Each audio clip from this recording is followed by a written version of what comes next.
Hello everyone and welcome back to my YouTube channel.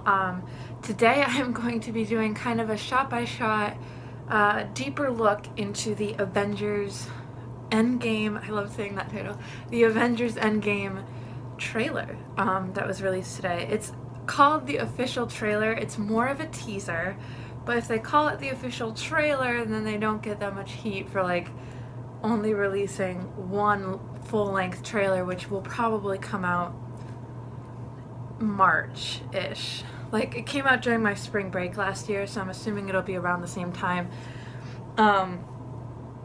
Yeah, the new release date is April 26th, which is great, so I'll be seeing it on the 25th.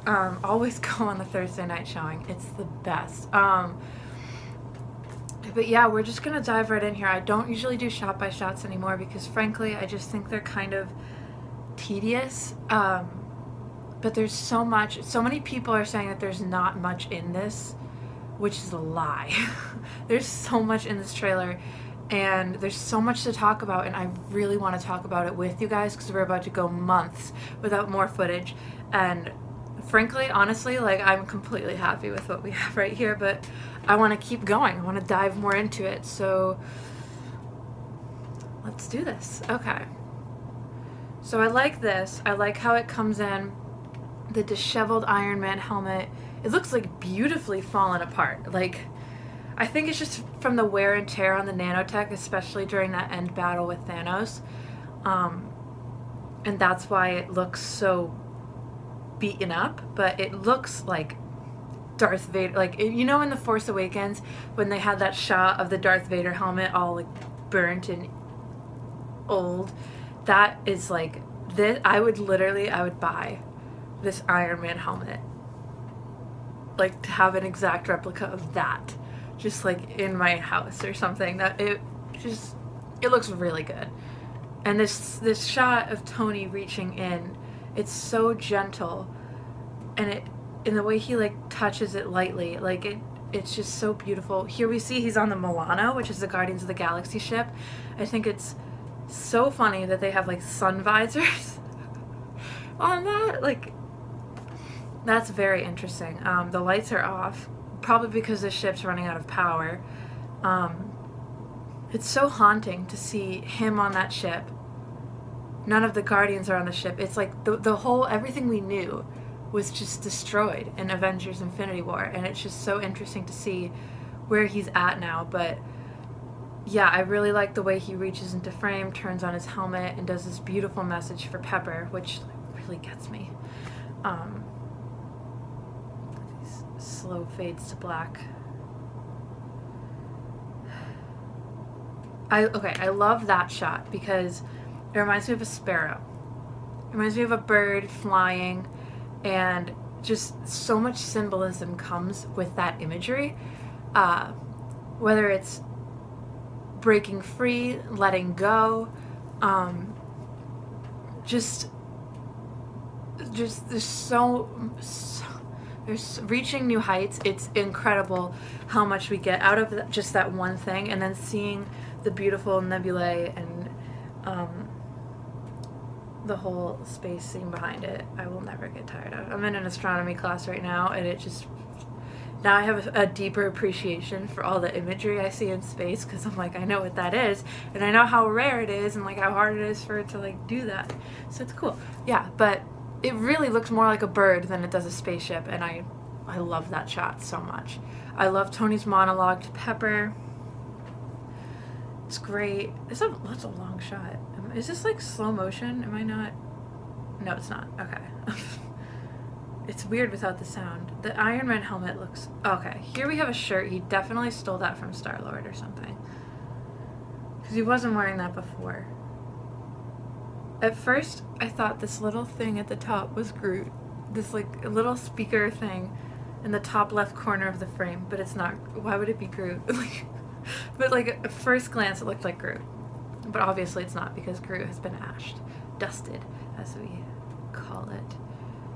It's so powerful. Let me go back. It is so powerful that Tony, at his lowest point in his whole life, is stranded in space, the thing he fears most and has feared since the events of the first Avengers film.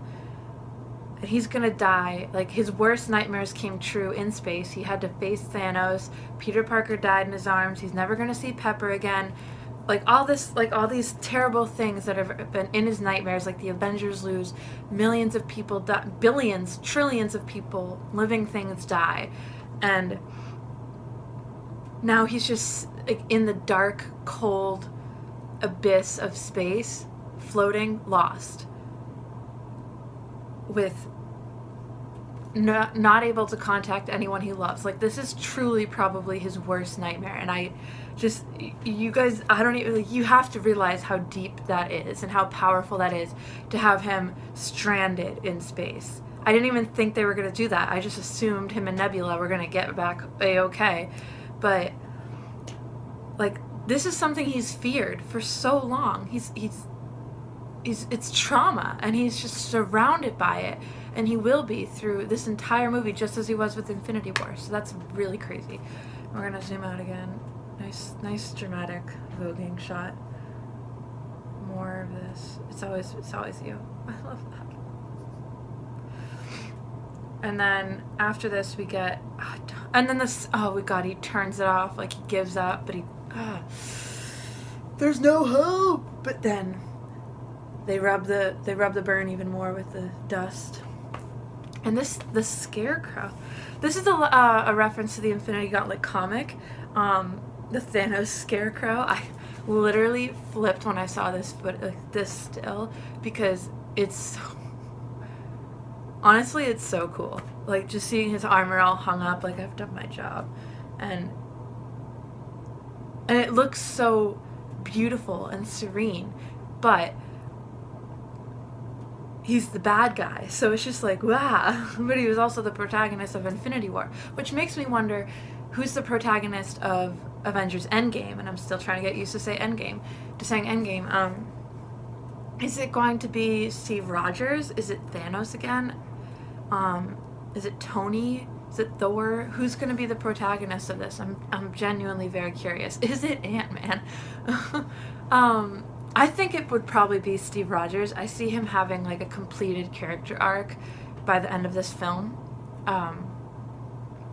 Yeah, I see it being Steve Rogers. Okay, I'm gonna keep my head in the frame. Love that. Love how, like, look at the gauntlet is, let me try and get a better shot. You can't really tell, but it's, like, meshed into his hand. Like, his hand and the gauntlet are one. It's so destroyed. His arm is destroyed. I don't know if he'll ever be able to use it again. It's just like a dead limb. But, like, that imagery is so good. It's so good. I'm actually very impressed with what they did with that. Just that effect. Oh, it's so good. Okay. Walking through the garden. The compound. Which, honestly, I want to see them use that little water area more. I wonder if they ever use that. I really want to explore this place. Like, what building's which? Like, what? That's not important. I'm gonna move on. Okay. Oh, Steve Rogers crying. That hit me. Because this man has been through so much. And correct me if I'm wrong, but I'm pretty sure we haven't seen him cry yet. So, like, he's lost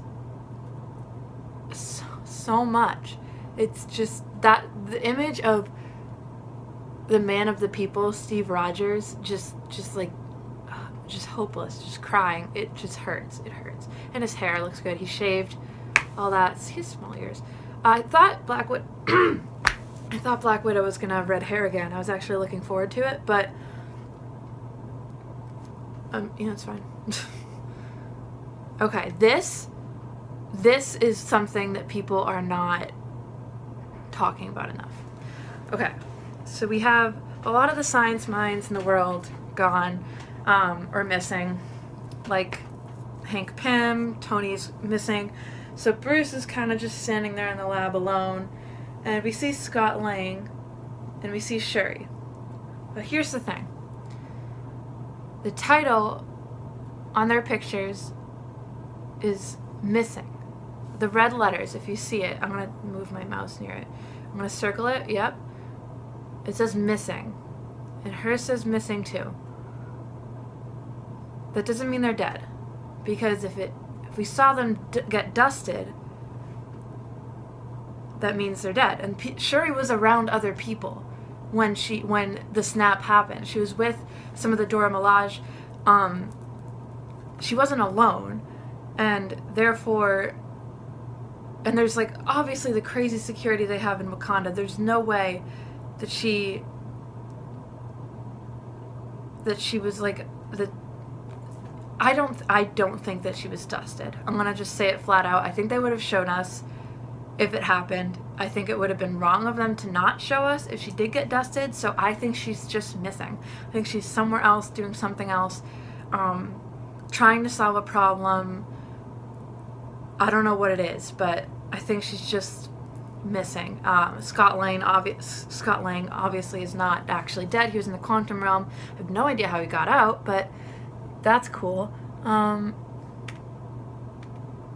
And then Peter Parker shows up, and my heart, because he's also confirmed as missing, even though we know he's dusted, because no one on Earth saw that happen, and Tony and Nebula, the only two people who have seen it, have not made it back yet. I love this shot. It is so beautiful. It's so beautiful. Honestly, if this was one of the first, I doubt it, but if this was one of the first shots in the movie, or the last shots in the movie, one of the first or last shots in the movie, that would just, like, I think I'd break down in tears. It's just so beautiful. Like, the sun, oh, and the piano. They're, like, still doing kind of construction on this place. And then we got Thor in this really large jacket, which is kind of weird. I don't know where he is or what he's doing, but he has the eye issue, and then, but he breathes out, like, no, he doesn't. Oh, I thought, oh, the first time I watched that, it looked like he, like, no, it's just the glare on the glass. Yeah, I don't know poor Thor. He's lost so much, it's ridiculous. And he's also lost, the Asgardians that he lost in the beginning of Infinity War, but he also lost another 50% of them with the snap. So that's rough. And then we have Nebula here. This is the only shot of a Guardian we see in the entire trailer, and she's not even a complete Guardian. And her touching what I'm assuming would be Gamora's seat or her clothing or something like that. But that's hard to see as well. It also, like, I'm still trying to figure out if this is actually Nebula, like her hand, but I'm assuming it is just because the shots are connected and the lighting is the same. But it doesn't look, I don't know, it doesn't look machine-y enough to me, but maybe I'm thinking of the wrong hand. Yeah, that's hard to see. And then we got Ronan, or Hawkeye. Hawkeye in the comics becomes Ronan after a traumatic event, wiping some non-existent blood off of his sword, and then, which I was like, that's a really dangerous way to do that. Cut yourself. It's very intense. And we got Clint. It's funny watching trailer reactions to this because everyone's so excited to see Clint like they never have been before. It's just great. It's great. His family definitely died right in front of him. Like, there's no, it's painful to look at. Okay, and then we got Steve and Natasha on what appears to be a Quinjet. Steve is in his, okay, so we've got, yeah, the Winter Soldier stealth suit. I like it. Everyone else likes it, so I think it's a good idea. I think they're in a Quinjet right here. We got the Peggy. It might be her obituary photo. Not sure, because it looks like it's cut out of the newspaper. This line by Steve, very powerful. I think it's a great note to end the main section of the trailer on. The whole, like, I don't know what I'm gonna do if it doesn't work, like if we don't succeed. That's very powerful. Like, what are any of us gonna do if you don't succeed? Like, bring me Spider-Man. Bring us Spider-Man. That was Catherine's. Mine's over there. Yeah. And then we have the dust kind of reversing just everything coming back together into the Avengers. It's reassembling. And they're there for the end game. And now we have Scott Lang at the end here.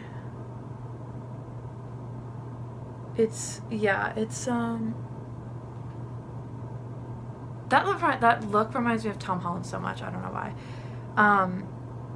Yeah, we have a callback to Civil War, and of course the iconic van. I'm wondering if he can take that little portable quantum realm thing that they used at the end of Ant-Man and the Wasp and sort of bring it to them. Not that they would really need that to happen. They could just go. But anyway, yeah, so I think that was a nice comic note to end the trailer on, and of course it's coming out in April. So super exciting, everyone. I don't even know where to start. There's so much going on. Of course, as we get more footage and I get more ideas, I will continue to make coverage of this movie, so subscribe if you want more of my content going forward. I will try to give you all the best of my knowledge, and yeah, so I'm very happy that this is out finally, and let me know in the comments down below all of your theories and what you guys think, and until then, have a good day, everyone. Bye.